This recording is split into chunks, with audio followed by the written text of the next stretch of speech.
RT Flying School. My name's Chris Van, one of the instructors here at the school. Today we're going to cover a video briefing for RT for the radio. This isn't intended to replace the radio course or cover all the material you need for the radio course, but this video hopefully is just a briefing for the flying lessons. So when we're in the aircraft, we can understand what's happening on the radio and what calls we need to make. Very importantly, at Barton, we're going to talk about the specifics and the certain procedures we have here at Barton.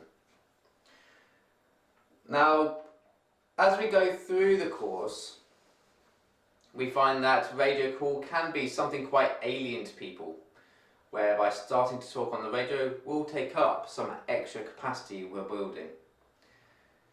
We're finding sort of long-winded radio calls can waste time, especially while we're in the air, potentially even endangering others around you. So it's very important we speak on the radio confidently, succinctly, and with the correct procedures that we need to cover.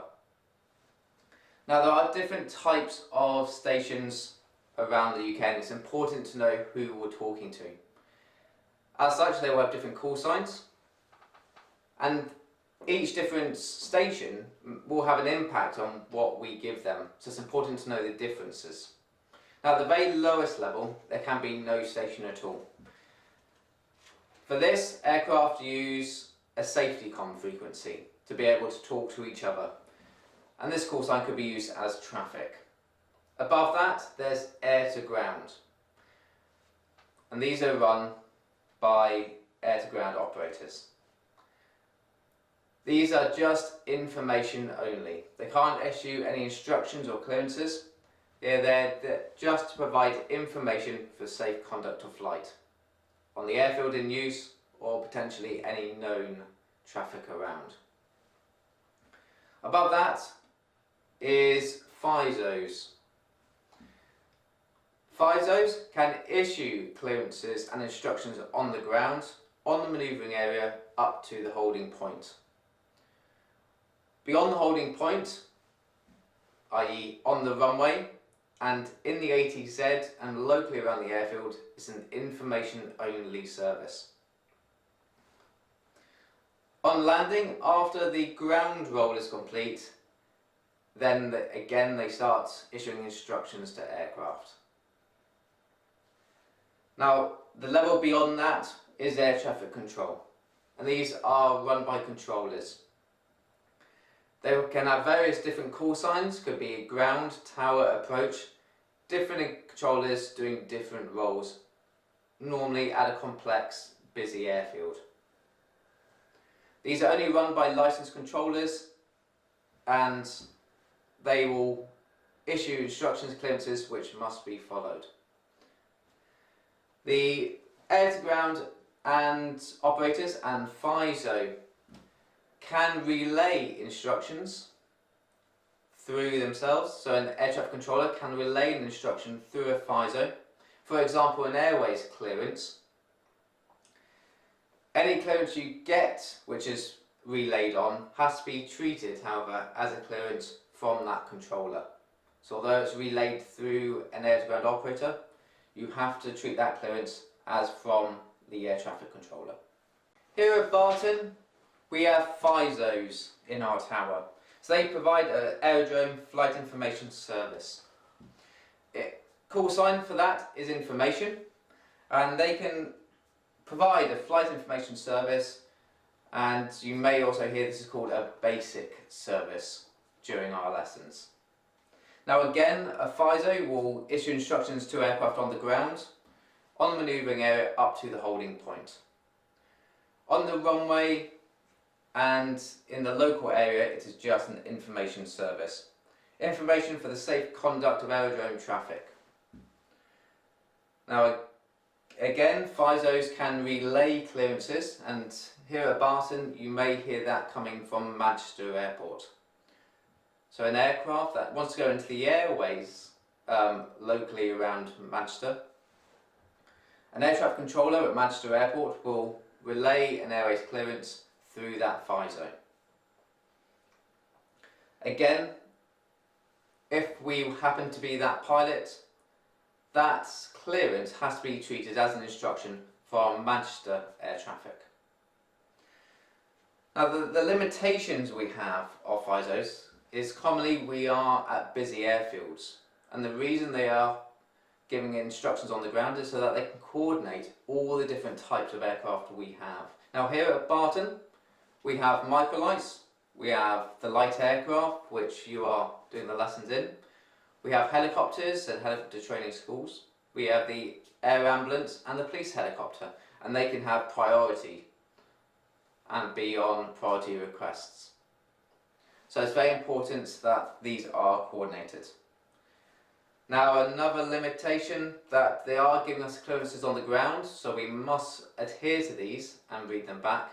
And also then there's a transition at the holding point, whereas we go from having instructions given us on the ground to then it's an information only. In effect, a FISO cannot give us clearance to take off or land.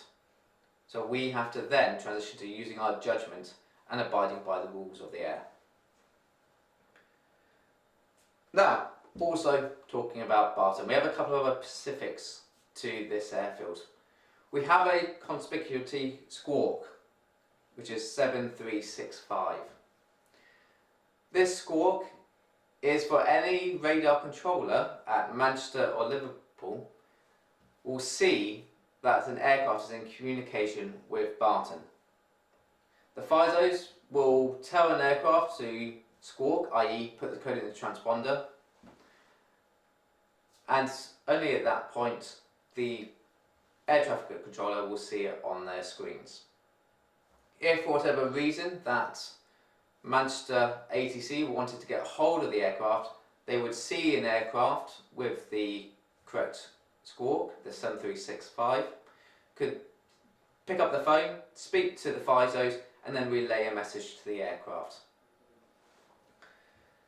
Now the squawk code doesn't mean, and at Barton there is no radar equipment.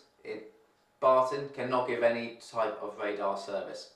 It's just a way of building situational awareness and for air traffic to be able to get hold of any aircraft. Now another specific we have currently going on is an ADSB trial. As part of your radio calls at the start, we will tell the air traffic controllers we are ADSB equipped if we have the appropriate equipment in the aircraft. This trial is just allowing the FISOs at Barton to see extra information on the screens. So they have the kit set up, and it just is a trial to see how more information could aid to safer flying. And lastly, at Barton, it is very busy. We do have lots of airspace around us, so there is a lot of coordination between Barton and Manchester. Common errors we see when using the radio is before we transmit, let's make sure we have the correct frequency and the volume is appropriately set. And we must listen out before we start talking on the radio. We don't want to be stepping on anyone's transmissions and potentially block anyone who are midway through their reply. Always try and think about what we're going to say first on the radio. It's very easy when we hit that button, commonly called an amnesia button, so that we lose track of what we're going to say. So always worth just going through, thinking about that radio call before we transmit. It may also help, in fact, to write down or have a bit of a script about what we're going to say on the radio, especially in those first few lessons. When we do use the radio, we must try and keep it a normal conversation tone, a normal speed, tone, inflections. Try and not to talk too fast, and it is just a normal conversation. When we hear anything on the radio, it's very important we know and we understand what the replies are, and we read back any clearances, especially here at Barton. Any taxi instructions need to be read back in full. Also, as you will go through the radio course, there's certain information that is a mandatory read back. For example, runways, pressure settings. Now the impact of this is if we weren't to apply on a QNH setting or a QFE setting for circuits, the advisors will keep coming back at us until they get a readback, because they must have a reply. And that just takes up more time. When we do any position reports around the circuit, we always try and say them with an accurate position. So we don't want to be saying we're in one place where in fact we're half a mile away. And it only then loses the situational picture of other aircraft. If we are unsure with any radio calls, we always just ask. Anything we're not sure, or anything we want clarifying, we just ask on the radio.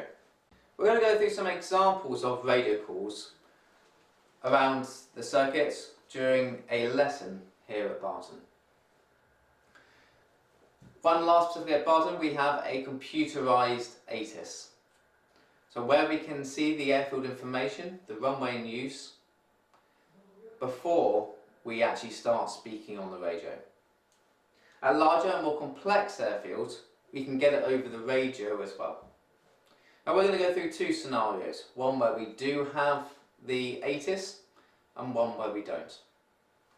You're going to hear a voice off the camera which is going to play the role of the FISO. Now currently we're on the apron, we're in Golf Bravo Oscar November Whiskey, and our initial call is Barton information. Golf Bravo Oscar November Whiskey, parked on the main apron, request airfield information and taxi for circuits to POB ADSB equipped.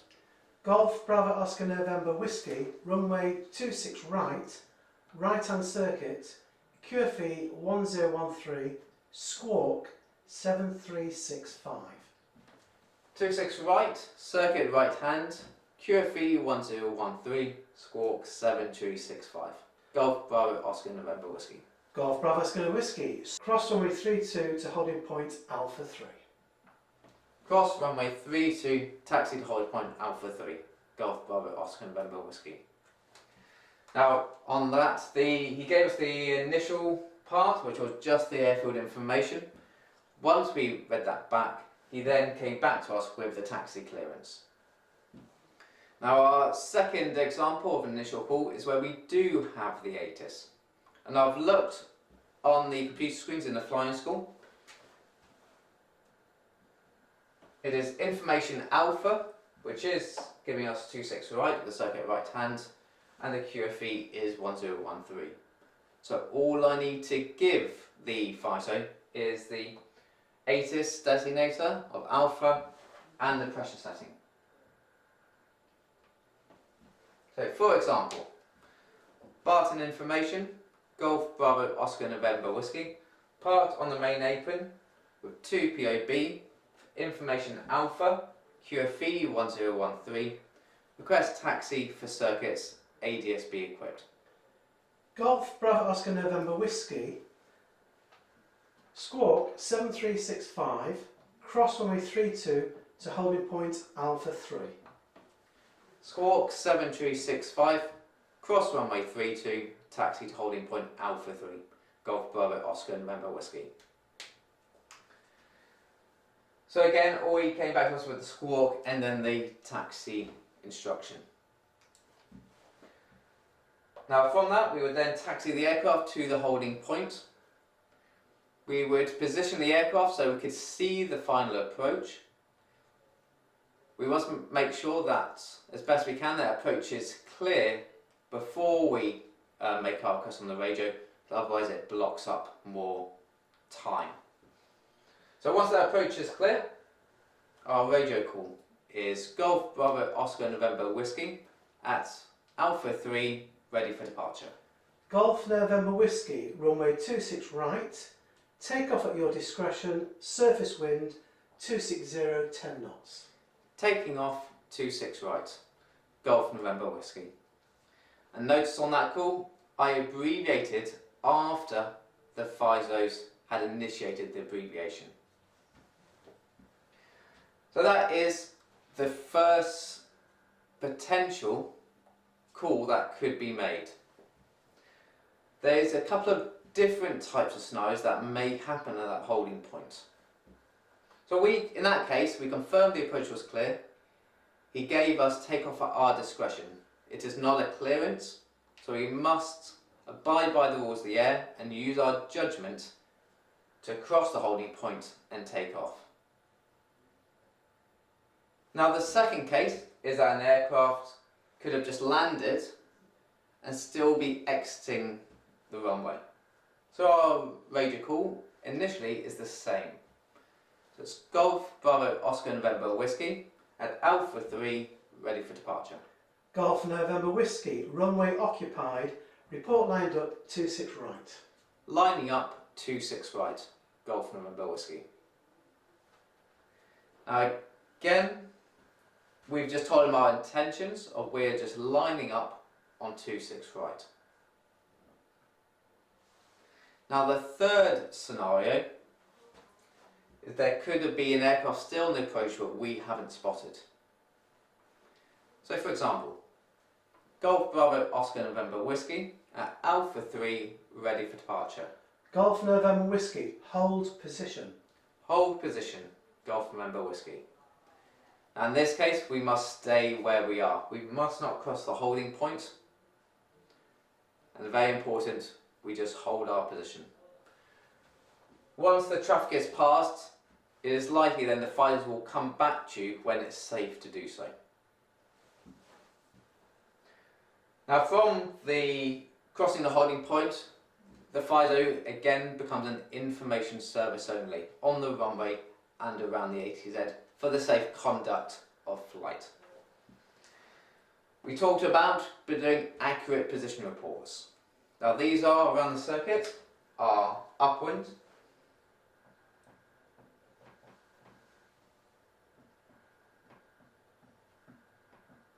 our crosswinds,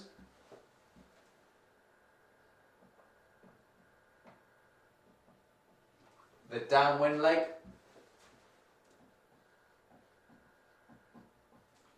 the base leg, and finally final. Now the downwind leg is actually split into two different sections. The downwind position is where we are beam the upwind end of the numbers. The upwind end of the runway. At that point we are downwind. After that point it is termed as late downwind.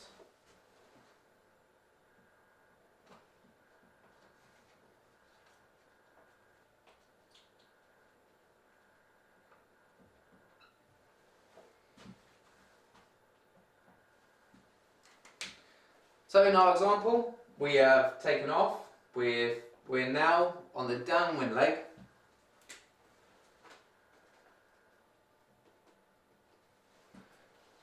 being the upwind end of the runway. And my radio call is Golf November Whiskey, downwind for touch and go.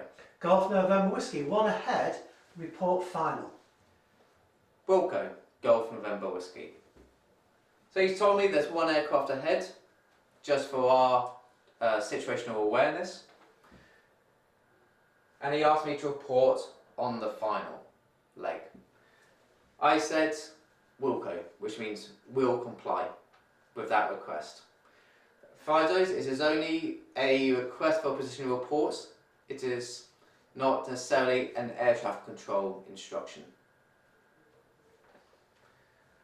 So the aircraft is now on the final leg, and my radio call is Golf November Whiskey, final.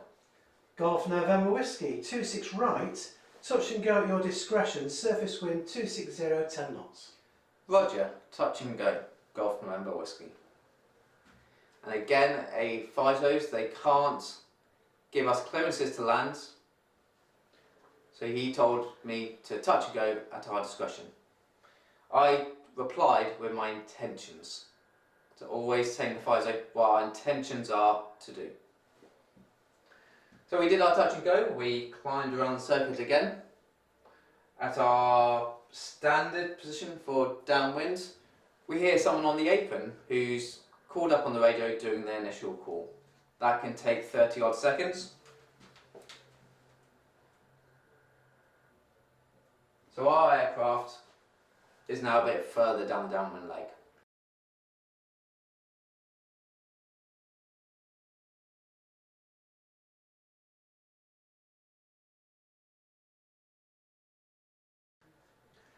So Golf November Whiskey, late downwind to land. Golf November Whiskey, report final. Wilco, Golf November Whiskey. So I've told them an accurate position report, and my intention this time is to land the aircraft. And I will comply with the instruction to report on the final leg. Golf November Whiskey, final. Golf November Whiskey, 26 right, land at your discretion, surface wind 260, 10 knots. Roger, landing. Golf November Whiskey. Again, I've told him my intentions. So we'd land the aircraft and we would exit the runway.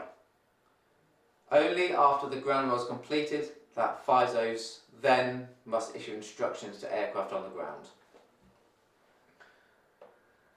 Once we are ready to taxi again, we must make the radio call to get that clearance for our taxi instructions. So, Golf November Whiskey, request taxi to park. Golf November Whiskey, cross runway 02 to park. Cross runway 02 to park. Golf November Whiskey.